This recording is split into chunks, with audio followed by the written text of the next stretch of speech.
Finance Minister Enoch Godongwana delivered his medium-term budget speech this afternoon. The minister painted a grim picture of the country's coffers as a result of lower revenue than anticipated, rising debt interest costs and a lethargic economy.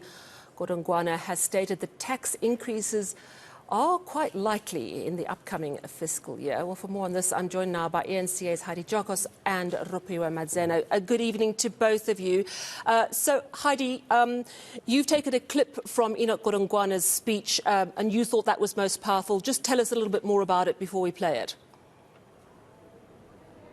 Yes, absolutely. So I think central and key to a lot of what the Finance Minister Enoch Godongwana spoke about was trying to sort out the rail network, that specifically being Transnet, because we do know that it's central to our economy, it's central to economic growth. And the Finance Minister is saying that in actual fact, the door is closed for Transnet in terms of a bailout at this particular stage. I think many were anticipating that there might be some financial support for Transnet, given the mess that it's currently in.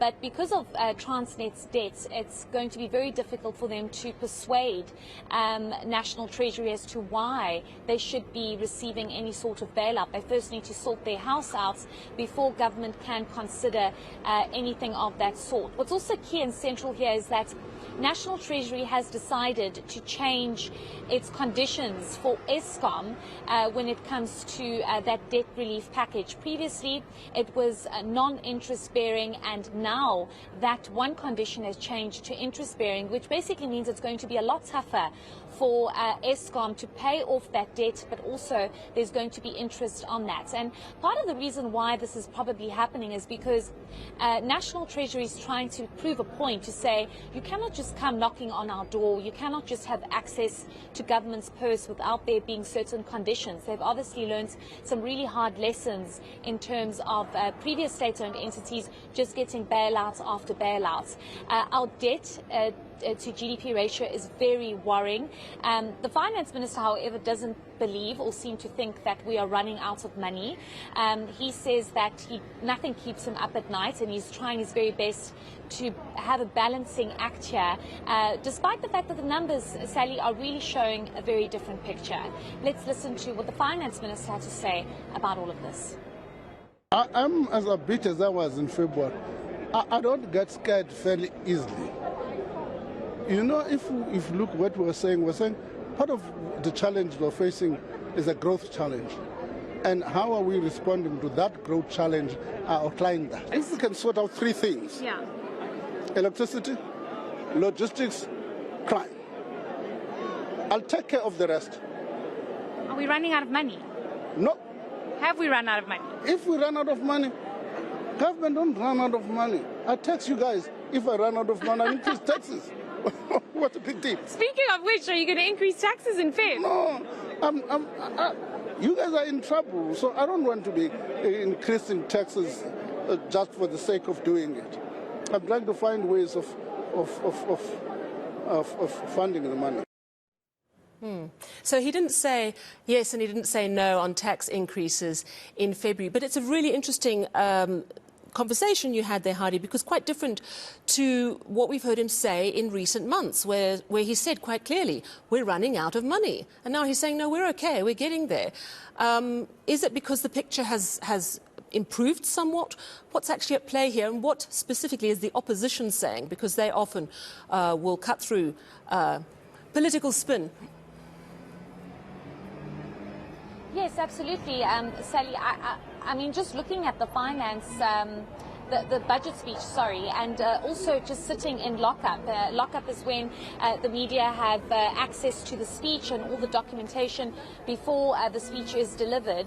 The numbers do not look good, especially also because government has decided to extend the social distress of relief grant up until 2025, when we are being told that in actual fact government is running out of money. We don't have money at this particular point, and there needs to be a lot of tightening of the belt when it comes to how much money we are actually spending, and the fact that our economy is not growing the way it should, because that also has a major impact on our revenue collection. So it's interesting that, you know, in the budget speech and looking through all that documentation, that there is an insinuation that there might be an increase in taxes next year in the February speech that's normally delivered, where we will see sort of increases of taxes, especially because they are in a very difficult position and there needs to be some sort of revenue collection, more revenue collection. We did speak to the DA Shadow Minister, and they believe, and they are of the view, the DA is of the view, that this is all just talk and no action. There's also a big plan, according to the Finance Minister, of some sort of reconfiguration of cabinets, reconfiguration of government entities, programs and certain departments within government, which could mean that certain departments are collapsed or merged, which could mean cutting of the cabinet. And the DA is saying that this is actually, this needs to happen, but will it actually happen? Let's listen in. Well, we've got to firstly see what that big reconfiguration is. The President and various other ministers have been talking about, well, we're going to streamline government, we're going to make government leaner, etc. Well, we want to see the plan. If you look, firstly, the minister never ever said anything about the cost of living. He never mentioned it once. Means it doesn't care. Also, if you look at the speech, it says plan, plan, plan, plan, plan. Now, how long are we going to wait for a plan? So I will ask the minister tomorrow when I see him in Parliament, exactly what are you talking about? Where is this plan? It's like the social security plan that was supposed to come. There's no plan. There isn't a plan. Our government has run out of money, it's run out of ideas, and it has a lot of plans and is unable to implement. All right, thank you, Heidi. I'm having a bit of a chuckle because behind you there are people removing the furniture from the event, walking past you with red chairs and tables on their heads. So the event is clearly over, but there's absolutely lots to delve into. And Rofhiwa, Madzena, I want to bring you in here and ask first, as I did of Heidi, what struck you about this afternoon's mini-budget? A very good evening to you, Sally, and to our viewers. Infrastructure and building infrastructure in South Africa is one of the key things that the minister lamented during his budget speech. And he indicated that it's the one thing that's going to spur economic growth in the country. He did concede that government has been slow to action when it comes to the creation of special purpose vehicles. And those are growth agencies that are created by government and related stakeholders to funnel funds to special projects around key infrastructure projects in the country. And we do know that once you allow the private sector to come in here and add their funding to these SPVs, they demand a certain level of control, Sally, to say this is where the money should go. Unfortunately, what we've seen in the case of South Africa is that government is not willing to let go of the control to say, where does this money go to? So the idea would be government put in 50% of whatever billions are needed and the private come in with the other 50%, but then the private sector would have that authority to say, this is how the money should be spent so that malfeasance can be prevented. And then you'd find industries like the steel industry, Sally, that have been struggling for a number of years now because of the lack of projects and the slow pace at which government moves, are sitting stuck waiting for that kind of action from government. And we actually got to speak to the COO of CIFSA earlier on, who kind of took home that point that government really needs to let go of the reins and allow the private sector to take more control and to play a more active role in the driving of these growth agencies. Yeah, no, you're very right. That for us, infrastructure spend is critical to getting the steel sector going, to get industrialization going. And importantly as well is the fact that what will grow the economy is reform that are related to infrastructure. And what we've repeatedly said as CIFSA, which we welcome in this budget, is that you can drive an industrialization agenda through repairing the current infrastructure. Then also we talk growth. and growth also can be financed and will be driven through infrastructure spend. So particularly what we take away from this budget, and very welcome for us, is the minister's tabling of the fact that there are frameworks that they're looking at where they will get private sector investment in funding of projects. Because right now, as we know, we've seen the debt trajectory, we've seen the need to cut expense on the expenditure side. In essence, what's important is that now we need to get in the private sector to come in and co-craft very creative infrastructure mechanisms. So from that side, that will really drive steel demand, and we welcome that. So on those two aspects, repairing the current economy and growth from an infrastructure point of view is things that we welcome and take away from this budget. Yeah, I think it's becoming increasingly clear, Rofhiwa, that without public-private partnerships, we're just not going to get through this financial crisis. And this is, where we're seeing changes in Eskom as well. Eskom has to succeed. Eskom has to, or some sort of electricity generation has to keep the economy going. Transnet as well, though, we've seen the massive impact that has had because of the freight rail system in such a parlous state. So those have to be supported in some way. I thought it was really interesting what Edward Kiswete was saying, head of SARS, saying, look, I don't really want to increase taxes, but if we can just increase the way we collect taxes from those who anyway owe us, we'd be in a better state. So it's all about how much money can be collected. Can they get the private sector on board? Can they get investment for these massive infrastructure projects, as you've explained? And I suppose at the end of the day, all that comes down to is growth, growth, growth. That's absolutely correct, Sally, especially when you take into consideration the fact that in many circles, South Africa has been described as a welfare state.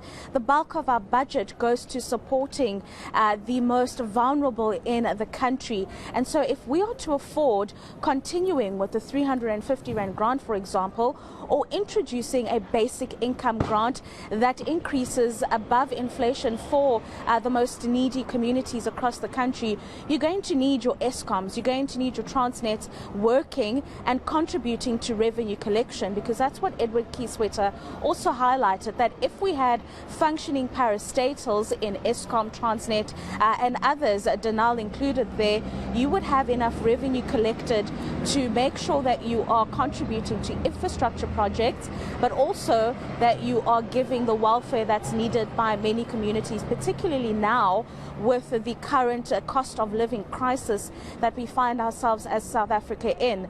A big problem with this, Sally, is that over the next 3 years we'll be borrowing an average of about 1.3 trillion rand. That's over 553 billion rand a year. And that money is going to mostly go to remedying the issues around Eskom and its debt, instead of plugging the holes around infrastructure projects and, of course, the social welfare of citizens. And this is something that Matthew Parks weighed in on from COSATU, saying the grants are incredibly important. They are the bedrock of many communities in this country, and government cannot take them away, obviously, but government is going to need to find a way immediately to make sure that there's enough money for growth, but also for the country's most vulnerable. Here he is. He didn't say anything. There was nice English words, barely, but there was nothing of substance which says how we're going to turn the economy around.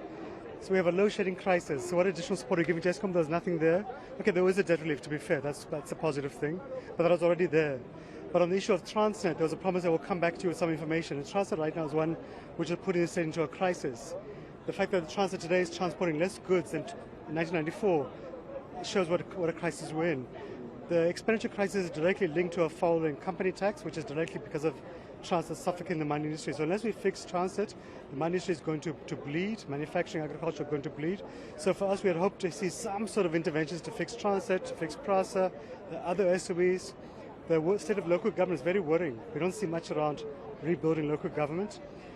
We speak about crime and corruption, but in the budget they've already planned, they penciled in to decrease the police headcount, which doesn't make sense because the population is growing, crime and corruption is rising, yet there's a plan to shrink further the police headcount. It doesn't make sense how we're going to deal with criminal issues. we speak of rebuilding the public services, but there's a cut to Home Affairs of about 6.5 billion rand. So how is that going to decrease the queues at Home Affairs every day, which disrupts businesses and so forth? So we really hope to see interventions about growing the economy, reducing unemployment, giving relief to the poor, rebuilding the SOEs in local government. We haven't seen any of that. Well, I've got a final question for both of you. We've only got about 30 seconds for each of you to answer. But all told, I'm going to start with you, Heidi. What does this budget say, or this mini-budget, this sort of update really, tell us about where we're going in the next 6 months? Because we heard the Finance Minister being quite upbeat today, but he's been absolutely downbeat in recent months. Are we slowly improving? We are seeing load shedding coming down. What is your sense of where the country is at this moment? I don't like bringing negative news, Sally, especially in my bright green dress. I'm still in the spirits of the Springboks. But I don't see things going too well, especially on the point of what Rofhiwa mentioned, the fact that we will be borrowing about 1.5 trillion rand in the next 3 years, over 500 billion rand each year. That is a lot of money that we are borrowing, and that all speaks to the fact that this economy is not growing the way it should be. We have major issues with Eskom, we have major issues with Transnet, and just looking and going through the documents in lockup, a lot of it speaks to how government and the private sector need to work together to try and basically fix the mess that government has created. I think it's going to be telling what happens in the State of the Nation address next year, because there's a lot of pressure on the President to also deal with a number of issues. But I want to be positive, but it does not look too good, especially because there are a number of issues that have not been addressed previously. Exactly, yeah. Yeah, Heidi, thank you. Rofhiwa, I mean, what Heidi said there, 500 billion rand that we're going to have to borrow a year. And let's not forget we're grey listed, so that's more expensive to borrow, isn't it? What is your assessment of where we're heading? Well, if you listen to some parts of the speech, Sally, the minister said the president will give more details on certain aspects of what he was announcing on, or other parts of his department would give further details on growth agencies for the infrastructure fund, for example. So what does that mean? It means for the next 6 months we sit and we wait for plans to be developed, which will then be announced at the State of the Nation address or at the national budget speech in February, which essentially means nothing is going to be done until those formal announcements are done. And that is what's worrying the different stakeholders, economists, investors, is that we're going to sit and wait for the next 5 to 6 months while these growth agencies are developed, and then wait for them to be announced, and then plans on how they're going to be implemented. So the short of it all, Sally, here is that we're just going to sit and wait for the next 6 months. Eskom's going to continue to spend billions on diesel, way beyond budget, while these plans are being finalized. So it is a bleak outlook, but hopefully, Sally, we can get things right. Yeah, absolutely. And thanks to both of you. I know it's been quite a lot of intense thinking about financial matters the entire day.